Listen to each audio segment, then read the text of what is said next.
Gloria al Padre, y al Hijo, y al Espíritu Santo.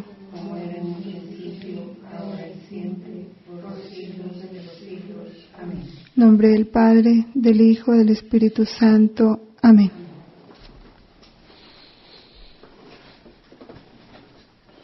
Continuamos entonces con la meditación de los mandamientos, sabiendo que cada mandamiento es la recomendación amorosa de un Padre que nos quiere inmensamente felices, y que a través de los mandamientos Él nos va señalando el camino para decirnos por dónde debemos ir y qué desvíos debemos evitar. Porque de esos desvíos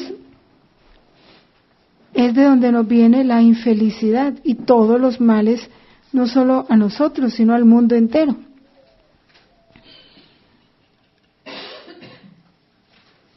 Continuamos entonces con el quinto mandamiento.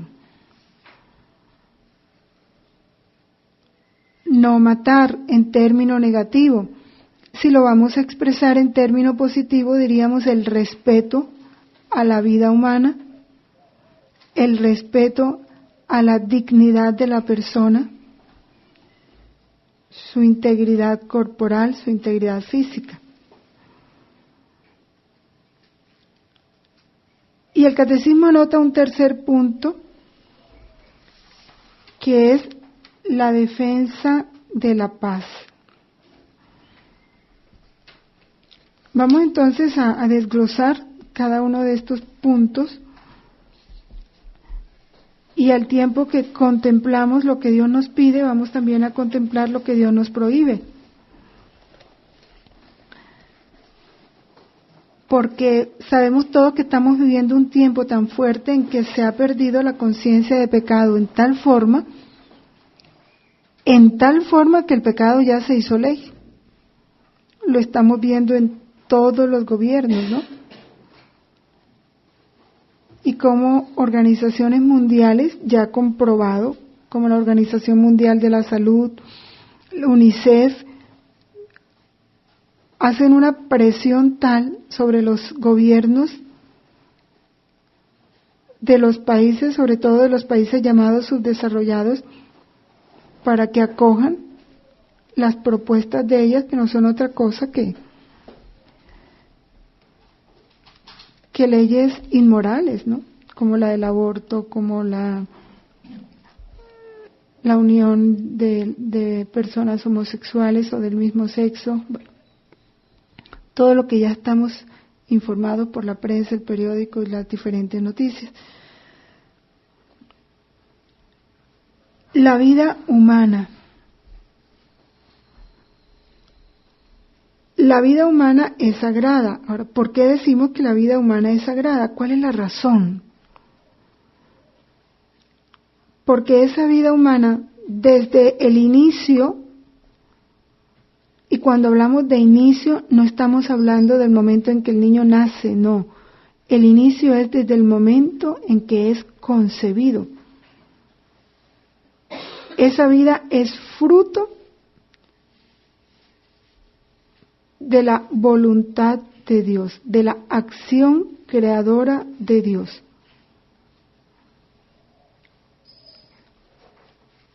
Y permanece siempre, esa vida permanece siempre en una especial relación con el Creador, que es su único fin.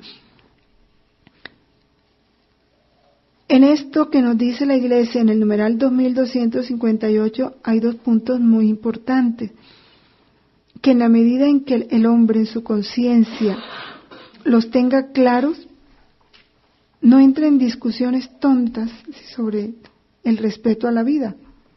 Lo primero, ya lo habíamos estudiado en el numeral que habla de la creación del hombre, que es el numeral 356.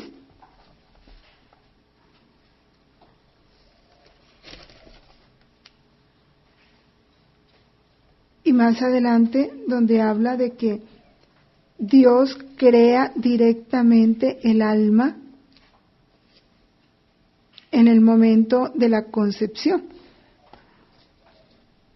Y esa es una verdad de fe.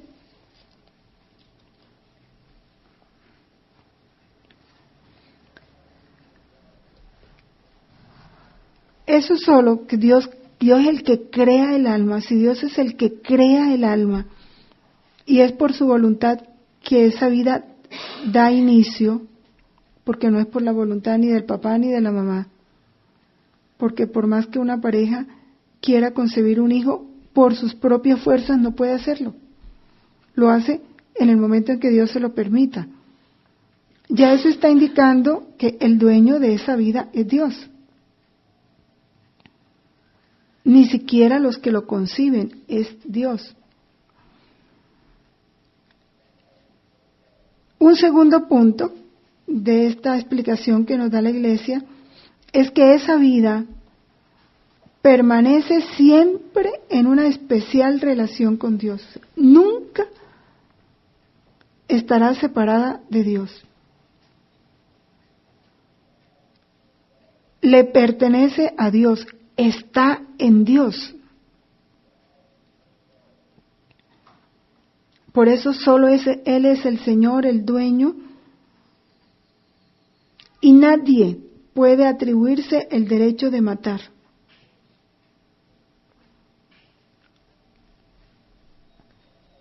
De un modo directo o indirecto a un ser humano inocente. Nadie. Que ese es la bandera, ¿sí?, o el caballito de batalla de ahora de las mal llamadas feministas, ¿no? Digo mal llamadas porque es que si algo ha caracterizado a la mujer, al sexo femenino, es la ternura, ¿verdad? Esa inclinación natural a proteger al inocente, al inválido. Eso es muy propio de la mujer, de su instinto materno. Y las llamadas feministas hoy están abogando por lo contrario, ¿no? Es que viva la libertad, ¿sí? Ya yo puedo ser dueña de mi cuerpo, ya yo puedo decidir si abortar o no abortar. Eso va totalmente en contra del sentido femenino, como Dios lo creó. Pero eso es lo que ahorita se está argumentando en todos los países para favorecer la ley del aborto. Hay varias citas bíblicas que nos hablan de esto. La primera es del el Éxodo 21:12. El que hiera mortalmente a otro será castigado con la muerte.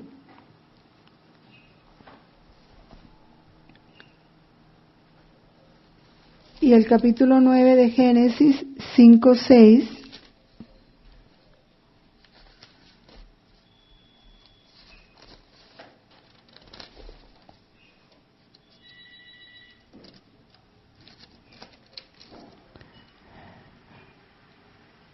Y ciertamente os demandaré vuestra sangre, que es vuestra vida, dice. Solamente os abstendréis de comer carne con su alma, es decir, su sangre. Y ciertamente os demandaré vuestra sangre, que es vuestra vida, de mano de cualquier viviente la reclamaré, como la demandaré de mano del hombre extraño o deudo, pidiendo cuentas de la vida humana. El que derramare la sangre humana por mano de hombre, será derramada la suya, porque el hombre ha sido hecho a imagen y semejanza de Dios. Es uno de los castigos de los pecados abominables ante Dios, ¿no? El dar muerte a otro hombre.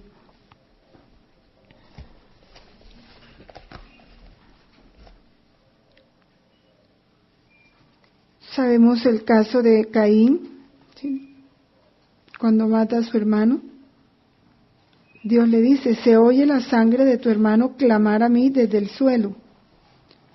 Pues bien, maldito seas, lejos de este suelo que abrió su boca para recibir de tu mano la sangre de tu hermano. Son fuertes esas palabras de Dios.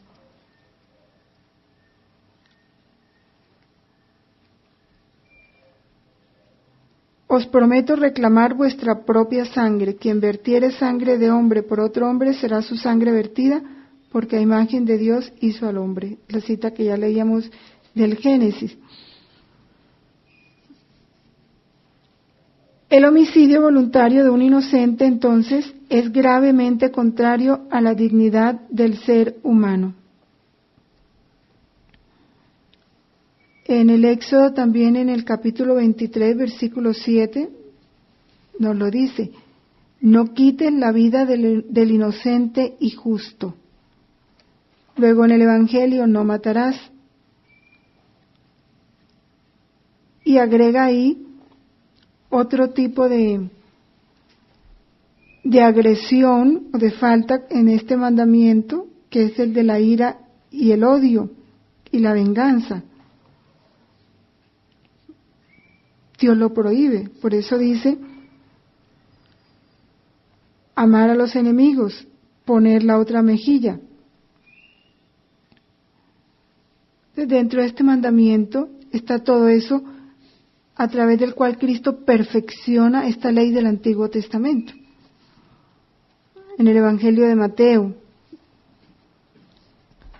en el capítulo 5, a partir del versículo 21, Jesús esclarece este mandamiento de no matar.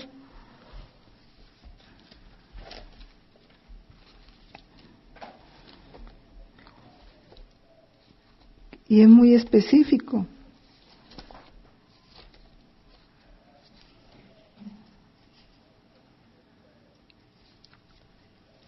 Bueno.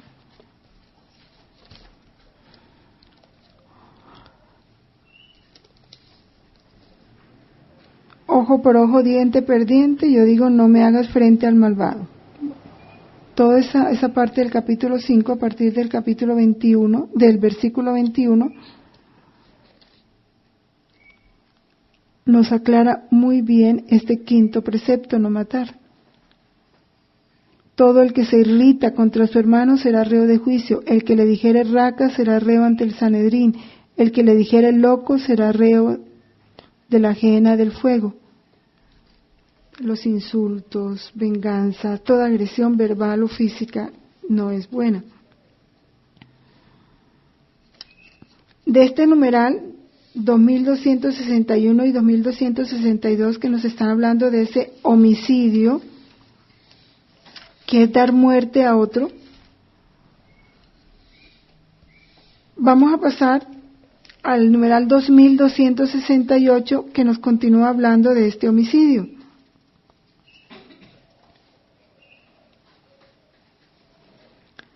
Primero habla del homicidio directo y voluntario, o sea, el que actúa con conciencia clara y voluntad libre de matar. Ese es el homicidio directo y voluntario.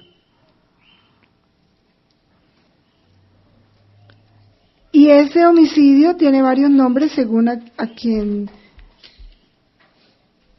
vaya dirigido, ¿no? O según los vínculos que haya con la persona, con el homicida y el que sufre el homicidio. Entonces tenemos el infanticidio, sí, cuando se da muerte a un niño. El fratricidio, cuando es a un hermano. El parricidio, cuando es a cualquiera de los padres. Y el conyugicidio, que es entre cónyuges. Estos crímenes son especialmente graves a causa de los vínculos naturales que destruyen. Los vínculos aumentan la gravedad. No es lo mismo que se le dé muerte a un extraño a que se le dé muerte o al padre o a un hermano o a un hijo. El delito es mayor.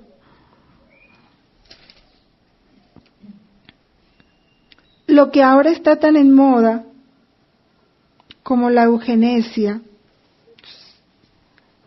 que es la eugenesia, es precisamente el darle muerte a los niños por problemas físicos, mentales, deformidades.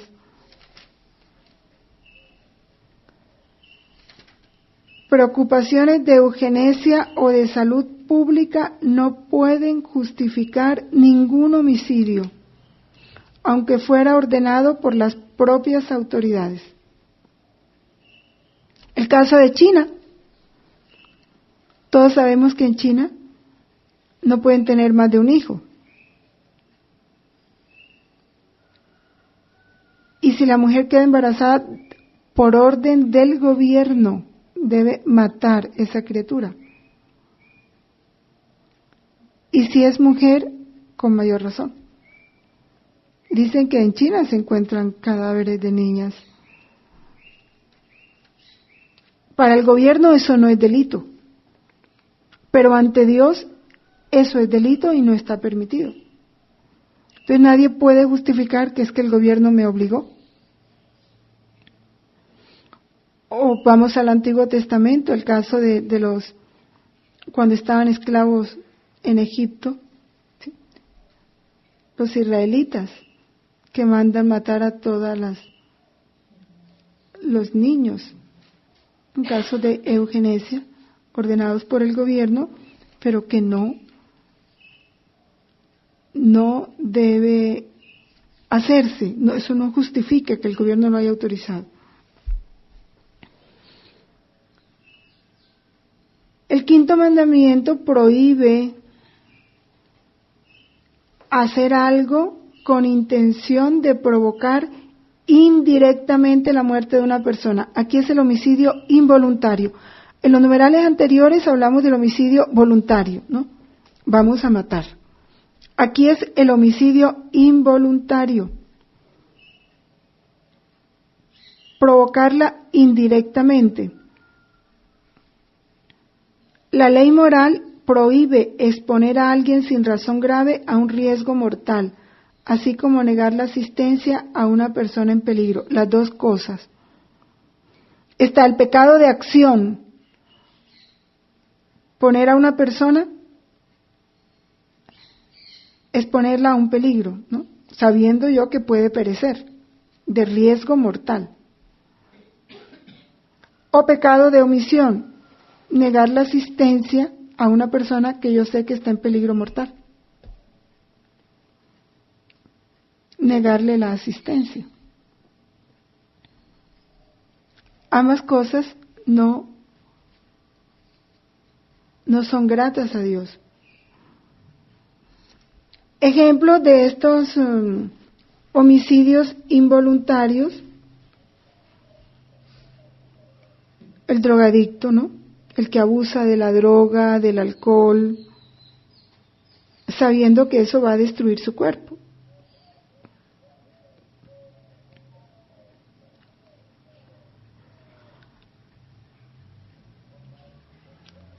O yo, que también se usa mucho, una eutanasia disimulada.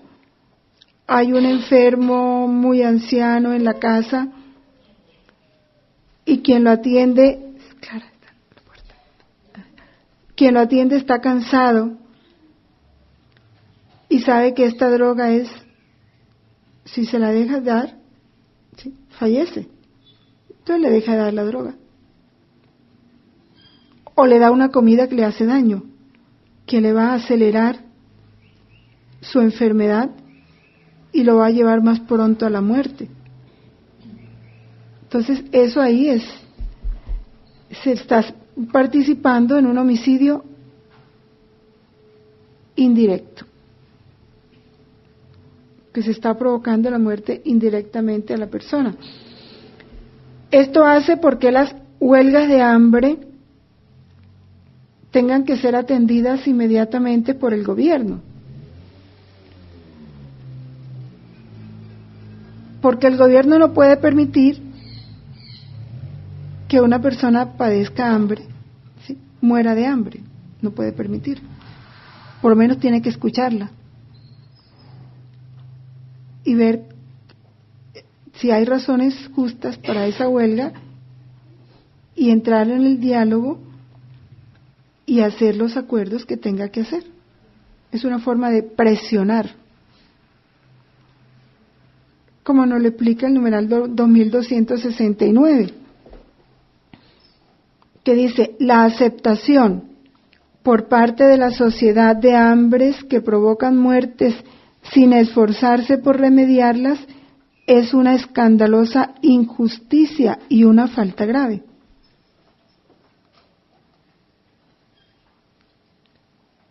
Los que trafican droga, ¿cuál es el, dijéramos, el pecado de ellos? Un homicidio indirecto, porque el que está vendiendo estupefacientes, su objetivo es enriquecerse. El objetivo directo de él no es matar, no. El cultivar la marihuana y procesar la cocaína y todo eso, el objetivo no es dar muerte, o sea, su objetivo directo no es el homicidio. Su objetivo directo es enriquecerse. Pero de manera indirecta sí están causando la muerte, están poniendo a muchas personas en situaciones de riesgo mortal. Ese es el pecado del narcotráfico. Ese es el pecado. Por eso dice: los traficantes cuyas prácticas usurarias y mercantiles provocan el hambre y la muerte de sus hermanos los hombres, cometen indirectamente un homicidio. Por eso son delincuentes. Esa es la razón. Porque están participando en forma indirecta de un homicidio. Ahora, todo esto nos hace concluir muchas cosas. Tú tienes en tu casa un perro feroz, que si alcanza a tomar una persona la destroza. Tienes obligación de ponerla con toda seguridad, y si es posible, si lo vas a soltar por la noche en una finca, poner un letrero, ¿sí? Cuidado, atención, hay un perro bravo, para que una persona sepa y no entre sin avisar. O sea, todos esos son respuestas a lo que Dios espera de nosotros a través de este mandamiento. Todo, yo no puedo poner a un hermano en un riesgo de perder su vida. Y nada que por mi descuido yo lo lleve a la muerte a otro, estoy produciendo un homicidio involuntario. El caso cuando conduces un carro. ¿Por qué cuando hay un accidente y hay muerte, la cosa se torna más grave? Por eso. Porque sí, tú no tenías la intención de matar, pero empezaste a conducir embriagado, o te volaste, no tuviste en cuenta las señales de tránsito, o ibas a excesiva velocidad, o no revisaste el carro y por conducirlo en mal estado se produjo el accidente que se produjo, todo. Por eso la ley empieza a actuar ahí. Porque por nuestro descuido nosotros podemos provocar homicidios, podemos ser autores de homicidios de manera involuntaria. Igual el médico, si no tiene todo el cuidado y la responsabilidad necesaria en los tratamientos o intervenciones quirúrgicas que hace, y por su descuido o su negligencia o su falta de responsabilidad el paciente muere, él puede ser acusado de homicida, un homicidio indirecto, por su descuido e irresponsabilidad.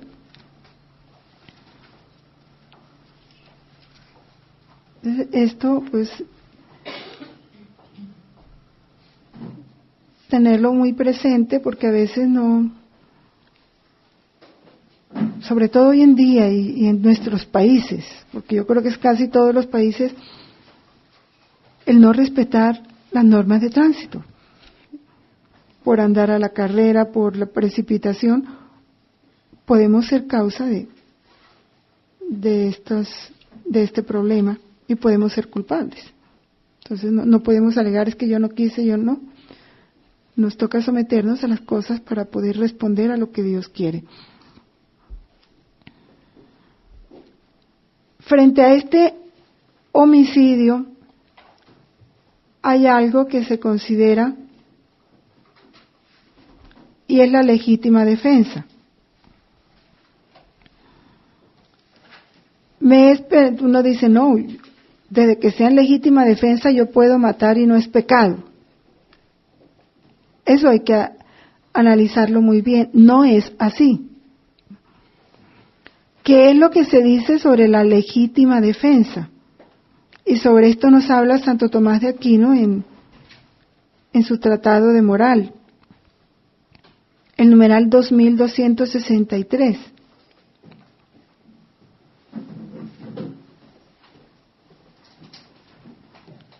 Por eso dice, la legítima defensa de las personas y las sociedades no es una excepción a la prohibición de la muerte del inocente que constituye el homicidio voluntario.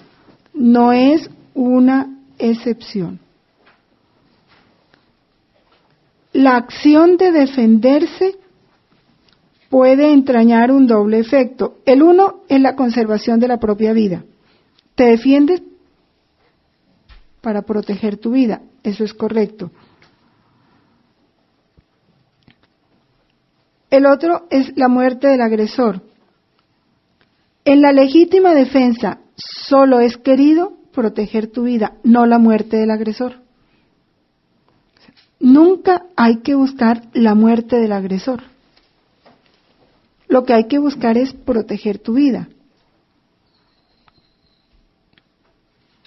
Si por proteger tu vida de manera involuntaria, sin ninguna intención, el agresor muere, tú no eres culpable.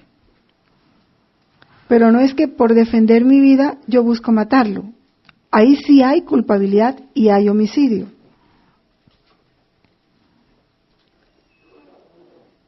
Lo dice el numeral 2264. El que defiende su vida no es culpable de homicidio, incluso cuando se ve obligado a asestar a su agresor un golpe mortal.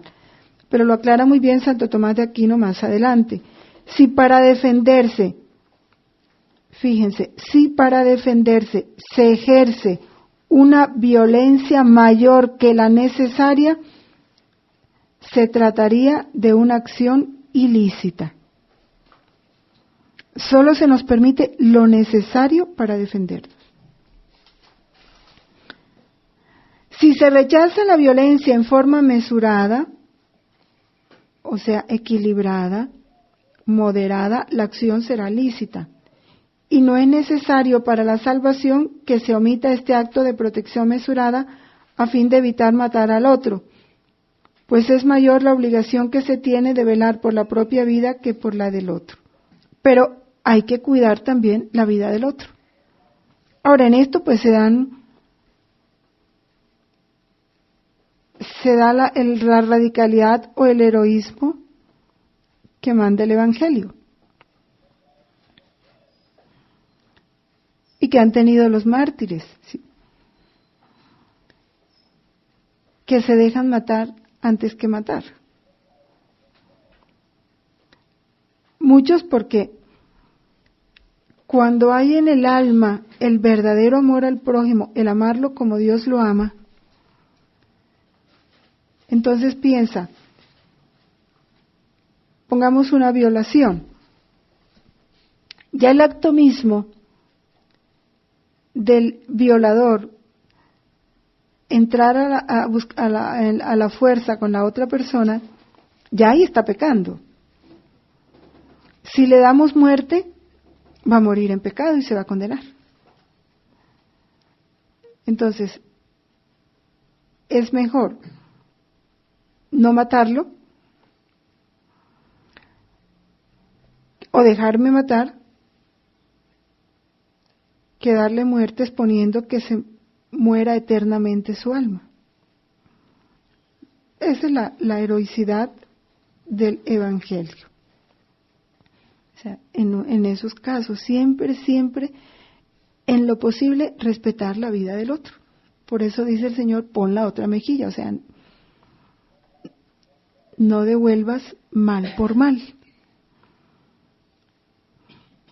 Igual, entre los casos que presentan está este. Te van a quitar el reloj, el celular. Y porque no te quiten el reloj o el celular, tú provocas un daño mayor a la otra persona, tú estás actuando mal. ¿Cuántas personas por defender una billetera o un reloj matan al otro? No se justifica.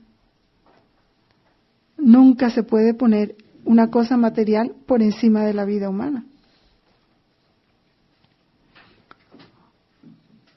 Por eso, ni siquiera la autoridad civil ni militar está autorizada para dar muerte. Ellas pueden darle alto a una persona y si la persona no responde, no obedece a la orden, disparar, pero nunca matarla, a imposibilitarla, no a matarla. Bueno, si ya muere, pero no está en la autorizados ellos para dar muerte así, por el respeto a la vida humana.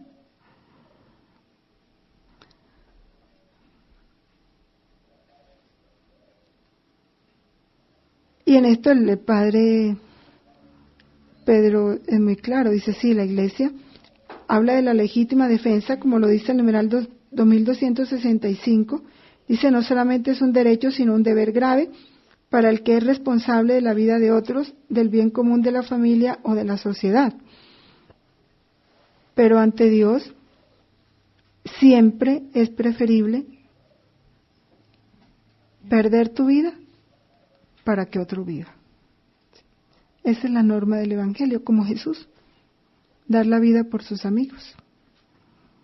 Pero eso obviamente requiere una gracia muy especial. Y en la medida en que vayamos siendo fieles a lo poco, pues cuando llegue el momento, si nos toca, Dios nos dará la gracia. Pero hay que irla ya alimentando en el corazón, en cosas pequeñitas, ¿no? Desear la muerte cuando una persona te hace un mal. Te vaciaron la casa y ojalá se murieran, ojalá los mataran, ojalá. Ya todos esos pequeños deseos van en contra de esta verdad del Evangelio. Entonces, más bien enseguida el perdón y no la venganza.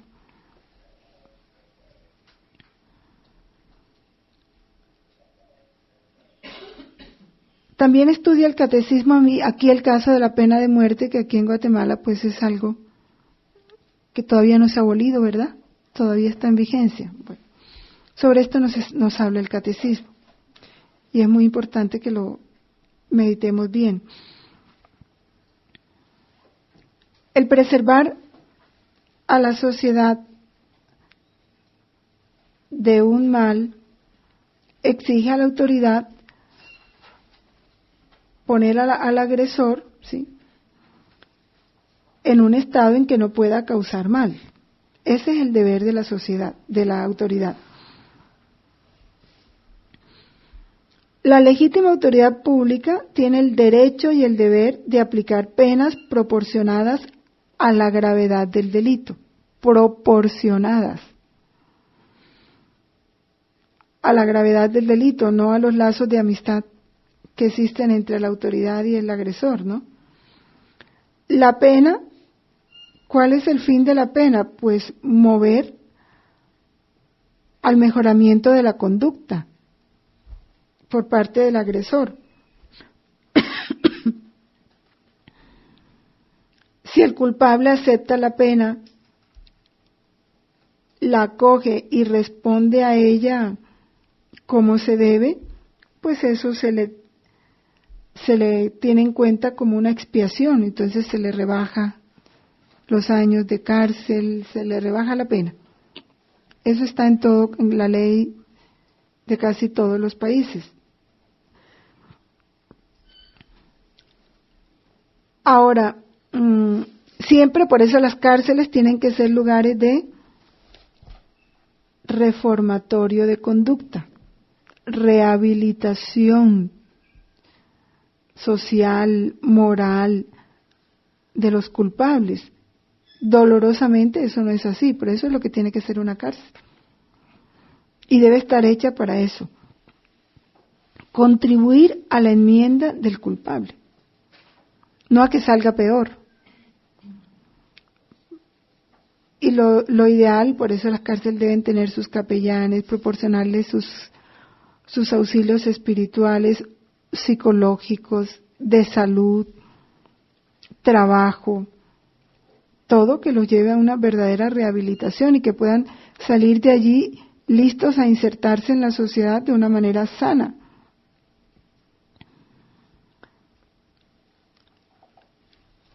Sobre la pena de muerte habla el numeral 2267. La enseñanza tradicional de la Iglesia no excluye, supuesta la plena comprobación de la identidad y de la responsabilidad del culpable, el recurso a la pena de muerte, si ésta, y ahí esta es la parte importante, si ésta fuera el único camino posible para defender eficazmente del agresor injusto las vidas humanas. El único camino posible. Y sabemos que hoy ya dejó de ser el único camino posible. Está la cadena perpetua. Es una manera de proteger a la sociedad de un agresor incurable, podemos llamar así. O sea, no, esta persona no tiene cura, está bien. No puede vivir en sociedad. Pero no es la pena de muerte en este momento el único camino. Está la cadena perpetua. Y lo explica más adelante. Si los medios incruentos,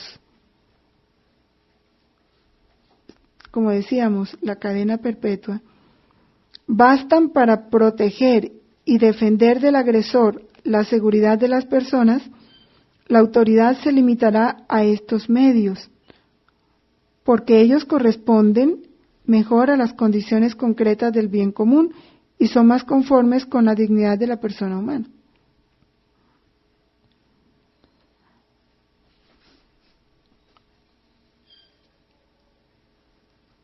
Hoy,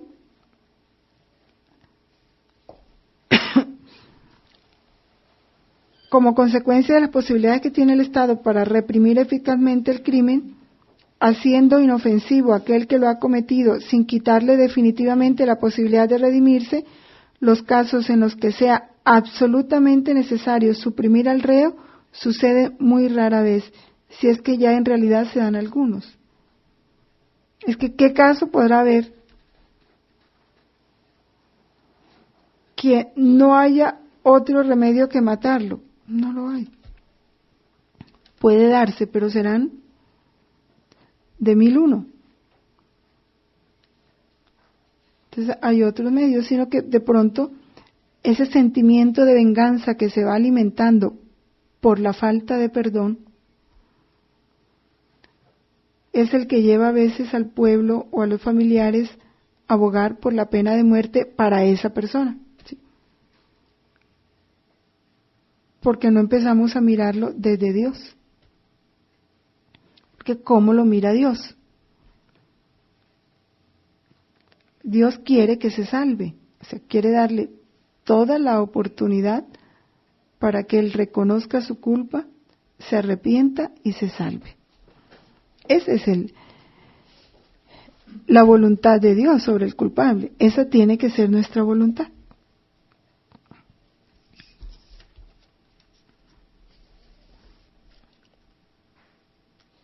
Pasamos al numeral 2270.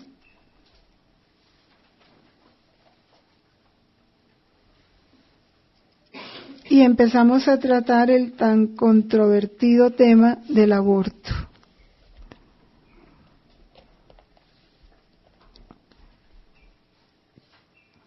Que da dolor, ¿no? Hoy ver cómo la naturaleza de la mujer se ha deformado, pero totalmente. Porque en este momento las que más están abogando por el aborto son las mujeres.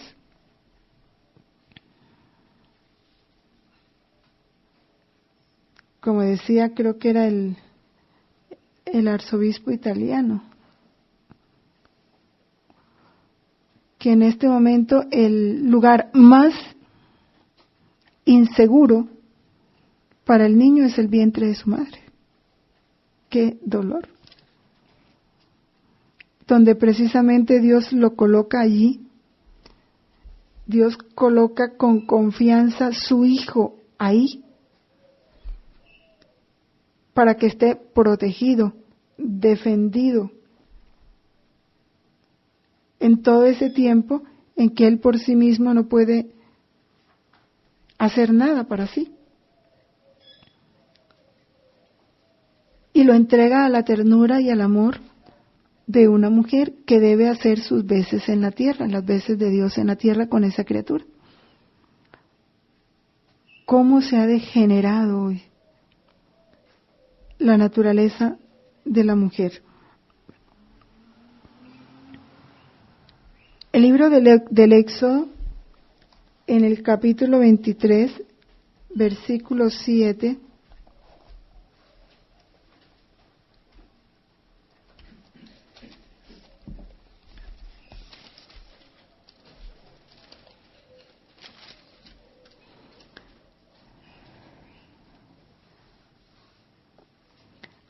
aléjate de toda mentira y no hagas morir al inocente y al justo, porque yo no absolveré al culpable de ello.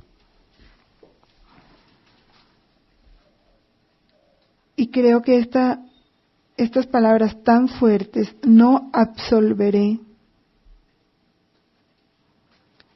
es lo que hace que el pecado de aborto sea tan abominable a los ojos de Dios, que dé excomunión ipso facto y que provoque en la madre un dolor que no se le va a quitar en toda su vida. Porque es Dios haciéndole sentir a ella su dolor, porque le han arrancado un hijo de sus entrañas. Lo leíamos al comienzo.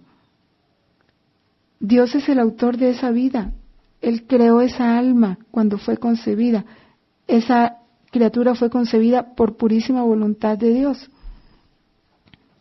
Toda vida tiene su origen en Dios y está unida. Dice, permanece siempre en una especial relación con el Creador. Siempre. En una especial relación con el Creador, que es su único fin.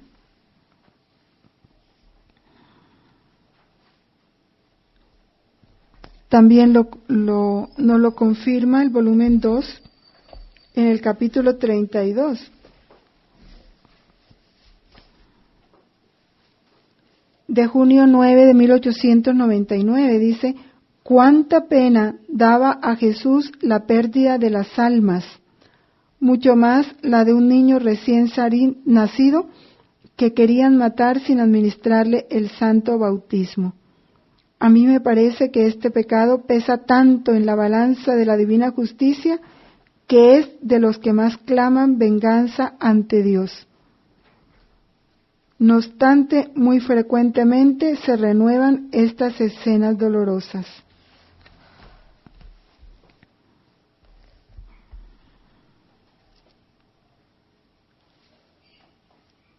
La vida humana debe ser respetada y protegida de manera absoluta desde el momento de la concepción. Desde el primer momento de su existencia, el ser humano debe ver reconocidos sus derechos de persona, entre los cuales está el derecho inviolable de todo ser inocente a la vida. Esto se ha olvidado porque lo que se reclama ante la aprobación del aborto es el derecho de las madres, ¿no? Y yo digo, ¿derecho a qué? Porque esa vida no le pertenece. Está en su vientre, pero no le pertenece, no forma parte de su cuerpo. Entonces no tiene derecho a nada. Pero se está argumentando eso.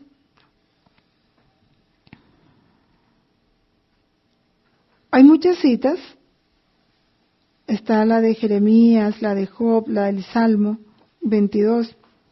Antes de haberte formado yo en el seno materno te conocía, y antes que nacieses te tenía consagrado.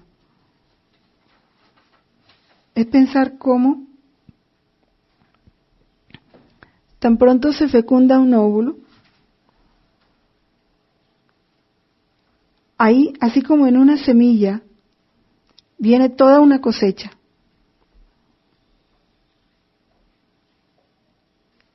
En un óvulo viene, no una vida, una generación. Es todo un proyecto de amor que Dios ha colocado ahí, está en germen. Por eso dice, te consagré. Te tenía consagrado. Mis huesos no se te ocultaban cuando era yo hecho en el secreto, tejido en las honduras de la tierra. Por eso es tan abominable, porque es atentar contra todo un proyecto de Dios.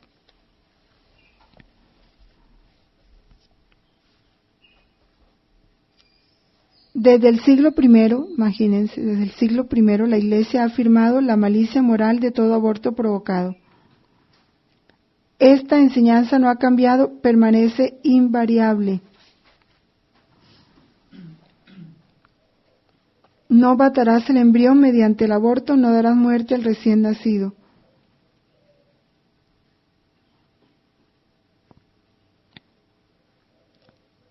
La cooperación formal a un aborto constituye una falta grave. La Iglesia sanciona con pena canónica de excomunión este delito contra la vida humana. Quien procura el aborto, si éste se produce, incurre en excomunión lete sentencia. Es decir, de modo que incurre ipso facto en ella quien comete el delito, en las condiciones previstas por el derecho. Y aquí hay una explicación que va a aclarar mucho el problema que ahora surgió en México. Con esto, la Iglesia no restringe el ámbito de la misericordia de Dios. Lo que hace es manifestar la gravedad del crimen cometido, el daño irreparable causado al inocente, a quien se da muerte, a sus padres y a toda la sociedad. Es que es toda una vida, todo un proyecto viene ahí. Y viene una mujer porque se le estorba, viene a decir no y lo mata. Le quita al niño toda la posibilidad que Dios le ha dado al crear su alma. Es que esa es la grandeza del pecado que no nos alcanzamos a imaginar. Pues téngalo, délo en adopción si no lo quiere criar. Y eso es lo que se está trabajando en Italia y otros países para contrarrestar un poco esto, ¿no? Porque ya está la ley aprobada, ya están las clínicas autorizadas, ya están los médicos autorizados, ya todo está para facilitarlo. Entonces lo que están haciendo es creando casas donde las madres que salen embarazadas y que no quieren tener sus hijos, por lo menos los den ahí, déjenlos ahí. Ya nosotros nos encargamos de eso, pero deje que esa vida se desarrolle como Dios quiere. No es lo más perfecto, no es lo mejor, pero entre dos males es el menor.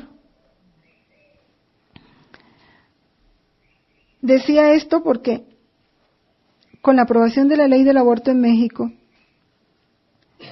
y ojalá se demore en llegar aquí a Guatemala, se demore en llegar porque lo más seguro es que sí va a llegar para cómo se está dando esto, ellos, los obispos, gracias a Dios, se pronunciaron fuertemente e hicieron público esto. Todos los que aprobaron, participaron en la aprobación de esa ley, están excomulgados. No es que los obispos los hayan excomulgado, no. Sencillamente, como no sabían que no habían leído el catecismo y no que tenían ni idea de eso, y que se llamaban católicos, porque eran bautizados, pues los obispos les tuvieron que poner en conocimiento el cumplimiento de esto. Que ellos supieran en qué habían incurrido y que por ese hecho mismo, porque tan pronto se aprobó la ley y se produjera el primer aborto, ya ellos quedaban excomulgados, porque lo dice aquí. Quien procura el aborto, si éste se produce, incurre en excomunión. Luego vienen, supongo que los católicos, los que tienen conciencia de católicos, o por lo menos conciencia de bautizados, a pedir que les levantaran la excomunión. ¿Y qué les contestó el arzobispo? Lo que les tenía que contestar. Si realmente están arrepentidos, porque para levantarle la comunión, para levantar la excomunión a una persona, que se necesita? Primero, que se haya arrepentido sinceramente de la falta cometida. Segundo, que realicen, pues que lo manifiesten. No es decir en una prensa que me levanten, no, vaya y confiésese con quien tiene que confesarse. Reconozca su pecado. Segundo, habiendo sido pública la falta, deben realizar acciones públicas, acciones contrarias a esta ley. Porque es una manera de contrarrestar el mal que hicieron. Si no hacen eso, no se les puede levantar la excomunión. Porque la Iglesia como madre es misericordiosa y nunca niega el perdón a sus hijos, pero tienen que expresarlo de manera sincera y con acciones concretas.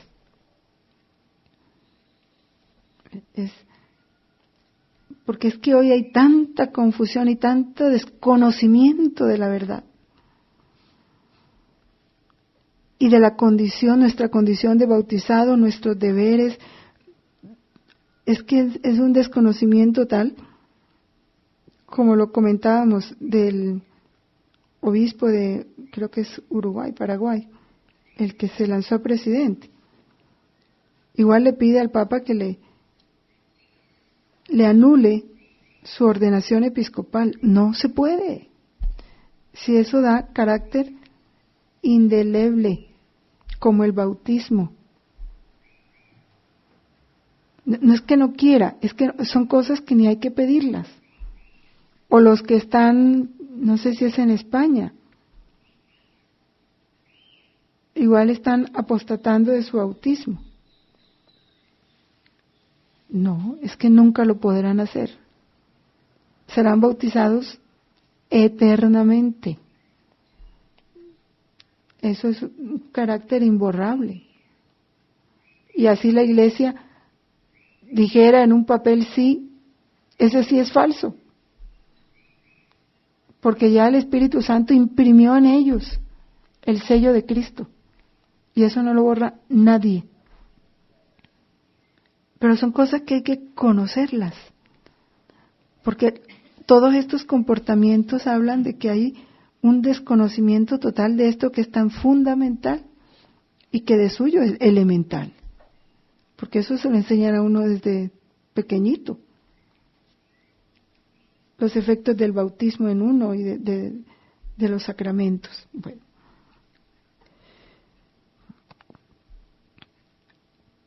Igual para nosotros, ustedes que están próximos a elecciones presidenciales, es deber de todo católico informarse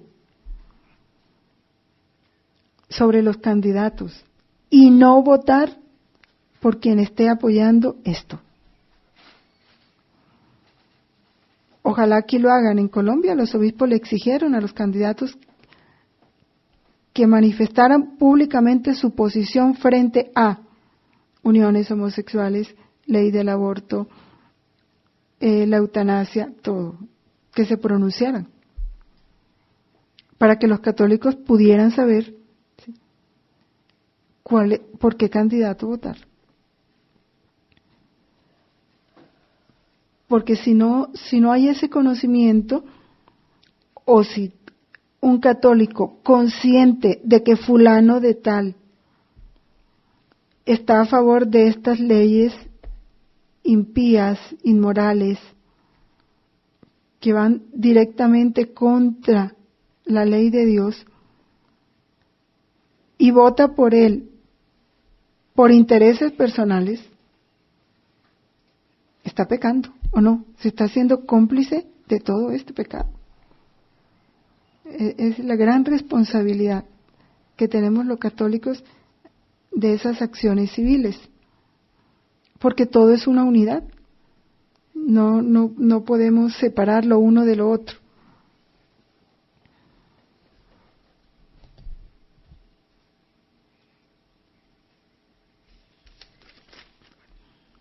Hablando de los derechos del hombre,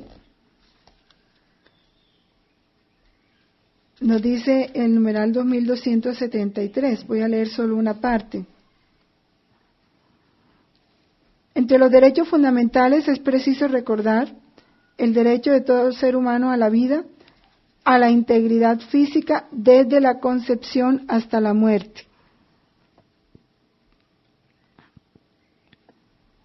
Cuando una ley positiva priva a una categoría de seres humanos de la protección que el ordenamiento civil les debe, el Estado niega la igualdad de todos ante la ley. Lo está pasando hoy. Van a proteger la mujer. Entonces legalizan el aborto porque están protegiendo a la mujer. Eso no es. Cuando el Estado no pone su poder al servicio de los derechos de todo ciudadano y particularmente de quien es más débil, se quebrantan sus fundamentos mismos del Estado de Derecho. El respeto y la protección que se han de garantizar desde su misma concepción a quien deben hacer, exige que la ley prevea sanciones penales apropiadas para toda deliberada violación de sus derechos. Hoy lo que se está haciendo es que está quitando esa protección. Igual, la mujer que sabiendo que está embarazada se somete a ejercicios, a tratamientos que sabe que van a poner en riesgo la vida de su hijo, peca gravemente. O la que se pone fajas para ocultar su embarazo y a ver si así el niño muere, o sabiendo ella que si hace tal ejercicio va a abortar y lo hace, puede parecer ante los hombres un aborto espontáneo, pero en su conciencia no lo fue. Y Dios sí ve la conciencia.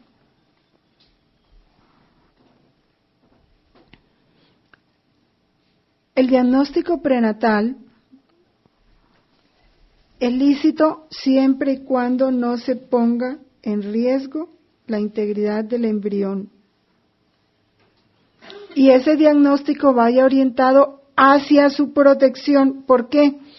Porque, ¿qué se está haciendo ahora? Muchas madres buscan el diagnóstico no para ver si el bebé está bien y si no está bien, ¿qué hacemos para que esté bien? No, es para ver si viene sano o no. Y si no viene sano, entonces botarlo. Y ahí, la mera intención ya es falta grave. El diagnóstico es solo para eso, para buscar la protección o curación del bebé.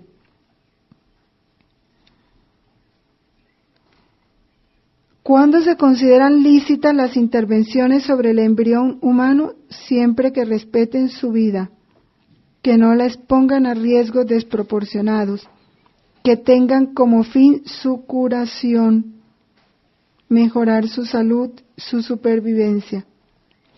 Es inmoral producir embriones humanos destinados a ser explotados como material biológico disponibles. Y lo de abajo que está muy en moda.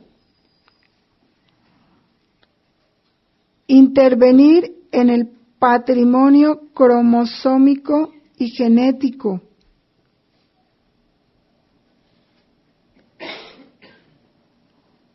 Esos intentos no son terapéuticos, o sea, no son para curar. Miran a la producción de seres humanos seleccionados en cuanto al sexo u otras cualidades prefijadas. Estas manipulaciones son contrarias a la dignidad personal del ser humano, a su integridad y a su identidad. Hay unas clínicas que llaman de fertilidad. A veces esos nombres disfrazan muchas cosas. Que le hagan tratamiento a la mujer o al hombre para... Eso es válido, ¿sí? Contra la infertilidad, eso es válido. Pero a veces no es eso, sino que ahí manipulan toda esta semilla de la vida, tanto los espermas del hombre como el óvulo de la mujer, entonces los clasifican, ¿no? Que morenos, que blancos, que de ojos azules, que así, que niños, que niñas. Y empiezan a través de probetas a hacer ensayos, lo que llaman niños de probeta, ¿no? La fecundación in vitro, todo eso es pecado. Por eso, porque se manipula la vida humana. Y se va volviendo como una mercancía, y de eso hay mucho ahora, mucho. Y venden espermas y van las mujeres a someterse a todo eso, porque no quieren someterse a la voluntad de Dios. ¿Cuál? Si Dios no te da hijos, sabrá por qué. Adopta. O espera el tiempo en que Él te los vaya a dar. Pero es querer hacer nosotros las cosas como queremos, a nuestro modo, sometiéndonos a lo que sea, con tal de lograr lo que queremos. Entonces, esto está muy en moda y hay que evitarlo. Sobre todo las madres jóvenes, cuando no pueden tener los hijos, van a esas clínicas y las hay, en todas partes las hay. La eutanasia.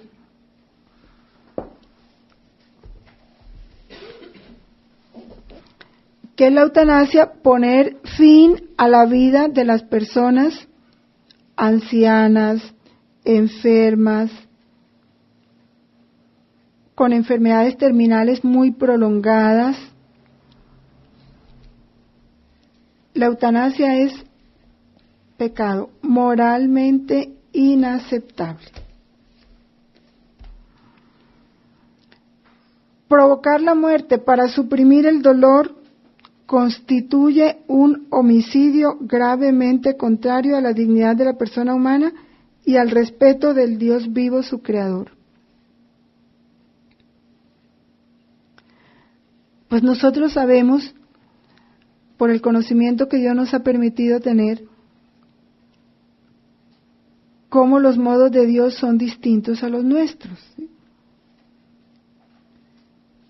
Dios puede, a través de una enfermedad prolongada, lograr la conversión de una persona para que no se condene.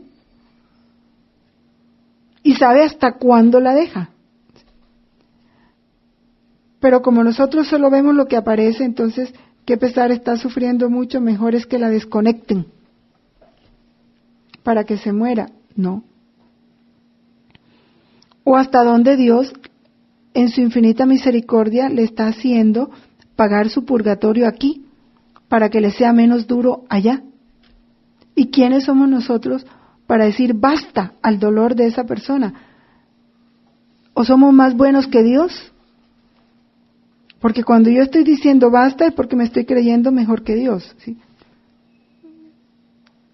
Si Dios no se la ha llevado, Él es el que determina cuál es su último respiro. Dios es el que manda en nuestros pálpitos. Él sabe cuándo ya determina que mi corazón deje de palpitar. Eso lo decide Él, ni siquiera el médico.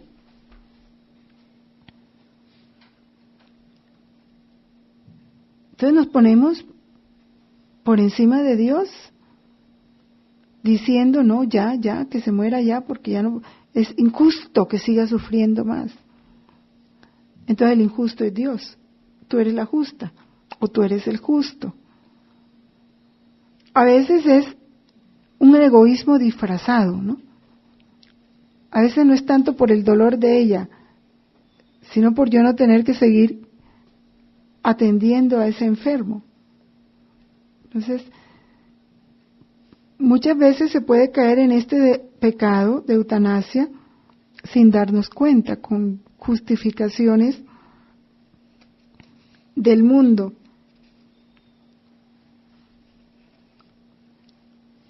Miren lo que dice el catecismo: el error de juicio en el que se puede haber caído de buena fe no cambia la naturaleza de este acto homicida que se ha de rechazar y excluir siempre. Ay, pobrecito. Ay, qué pesar. No. La interrupción de tratamientos, ya esta es una aclaración que hace la Iglesia y que es muy importante tenerla en cuenta. La interrupción de tratamientos médicos onerosos, o sea, muy costosos.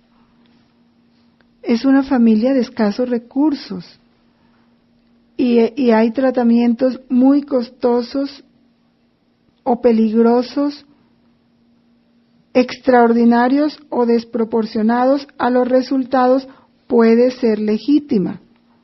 Interrumpir estos tratamientos es rechazar el encarnizamiento terapéutico. Con esto no se pretende provocar la muerte, se acepta no poder impedirla. Estas decisiones deben ser tomadas por el paciente, o si el paciente está incapacitado para tomarlas, lo deben hacer los familiares, los que tienen derechos legales sobre el enfermo, respetando siempre sus intereses legítimos. Vamos a dejar aquí, después de un descanso ampliamos esta parte que es muy interesante tenerla en cuenta. Gloria al Padre, al Hijo y al Espíritu Santo. En nombre del Padre, del Hijo y del Espíritu Santo. Amén.